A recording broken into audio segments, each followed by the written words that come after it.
নমস্কাৰ বন্ধু বান্ধৱীসকল, মোৰ এটা নতুন ভিডিঅ'লৈ আপোনালোক সকলোকে স্বাগতম জনাইছোঁ। আজি যিহেতু দেওবাৰ আছিলে আৰু দেওবাৰ স্কুলো বন্ধ, সেয়েহে আজৰি পাই আমাৰ ল'ৰা ছোৱালীকেইটাইনো কি কৰিলে তাকে দেখাওঁ বুলি ভাবিছোঁ। আহকচোন চাওঁ। এয়া দেখিছেনে, দুইটাই কাগজ কাটি কাগজৰ পৰা ফুল বনাই আছে।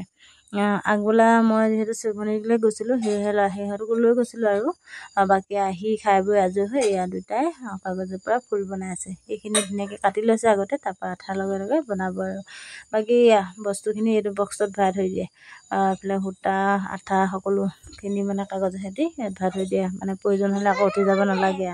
বিচনাৰ ওপৰতে উঠাই লৈছেহি আৰু এইখিনি আঠা লগাই থাকোঁতে বহুত সময় লাগি যায় ন, সিহঁতি লাহে লাহে কৰি থকা আমনিও লাগি যায়। সেয়েহে ৰিং পাপৰ কেইটামানকে ভাজি দিলোঁ আৰু সন্ধিয়াই হৈ গ'লহি বনাওঁতে এয়া হ'লগৈ আৰু দেই।